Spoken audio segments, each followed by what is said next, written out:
Free the tick.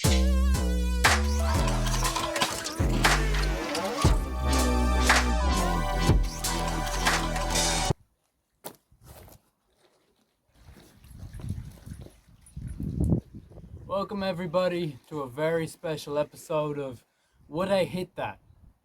It's a special episode because today we are joined by the cliffs of Moher. We are also joined by this rabies infested raccoon, maybe? Some sort of rat dog hybrid mixture sort of thing going on. I don't know. Just a general piece of shit. When it comes to killing thyself, I would consider myself quite an expert on the subject. Not only have I thought about it a lot, I've gotten with a fair few emo girls over the years. A fair few who may or may not have killed themselves after. So I'm familiar with the subject. Needless to say, you probably have too. After all, I mean, it is easy, it's quick, and so it's a pretty handy old way to solve all your problems. Yerself! Oh yeah! For me, it's no surprise that it comes around so easily for a lot of little boys and girls. But if you bring this subject up, a majority of people will just write it off straight away. They'll push it to the side because it's too taboo, you know? It's too out there. Then people are fucking pussies. Like, it's a discussion you gotta have. It's something a majority of people consider at a stage of their life, I think. Maybe. There's so many fucking bugs around here. Yet people hide from these discussions because if you do that, then all this thinking can't hurt your brain. Fuck 'em. When it comes to killing yourself, I don't think there's really a right answer. But if you want my opinion, I don't really think it's a good idea to go around killing yourself. I think you should live. But I don't think you should live the modern bullshit where you're living but simultaneously not living at all, and instead watching other people live through a TV show because you're too scared to talk to people in real life, too scared to actually go out and live at all. I think you should live, but I think you should actually and properly live if you're gonna live at all. I think you should do everything and anything that you wanted. But if your life plan is to go get some fucking 9 to 5 in an accountant firm that is the accountants for accountants or some shit, wait till you're 65 and then get scammed out of your pension by some shitty bank that doesn't give a fuck about you at all, then I genuinely understand why you would consider killing yourself. Because shit, man, you don't even matter to yourself when you live that way. You don't even matter enough to yourself to not live your one and only life in such a manner that every day slides by and you don't even remember, because nothing's truly ever happening.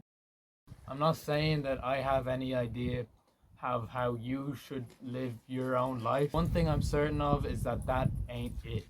That shit just ain't worth living for. Like, if you want to fuck off to the middle of nowhere, you know, and build a cabin on some land you do not legally own, fucking go for it. You want to join a pirate gang off the Somali coast and eat the face off of tourists? Why not? Shit, if you even want to have sex with men, who am I to say? And go do it, as long as it's something that's actually worth living for. The truth is, modern life will try and trick you into living without ever even living at all. I think you should live exactly how you want to. Like, you're not gonna get it back in the end, so even if it ends up killing you, even if you end up getting killed in a quarrel with the government over your illegal cabin, even if your new pirate crew gets picked up by some Navy submarines, shit, even if you get squashed between two men and fucking suffocate, at least you lived while you actually could. That's more than what most motherfuckers with their 78 years and 401k can say. It is a freeing experience to confront your own mortality in this way. Stop desperately trying to live out the future, desperately trying to plan it out, and stop living in the past and regretting every mistake you've ever made. There is a lot of freedom in admitting that right now that just doesn't matter at all. You know, there's a famous quote from Trailer Park Boys where Mr. Leahy says to Ricky that he's clinging from a shit rope, and that the harder he tries to hold on, the faster he falls down that rope. And I believe that in his wisdom, Maybe Mr. Leahy was referring to life as a whole. Most people are terrified to death of death. And it ain't because death is all that or some shit. It ain't like you're gonna die and go burn eternally in a lake of fire just because you stuck your wiener in one too many unmarried holes. It's because they feel like they aren't ready yet. Because they never actually got to live out their life. And so the thought of their one chance to actually do that at all slipping away from them, like, you can imagine how terrifying that would seem, because they don't deserve death. And don't be like that. I would say that life is worth living, but it's only worth living if you're actually living it at all.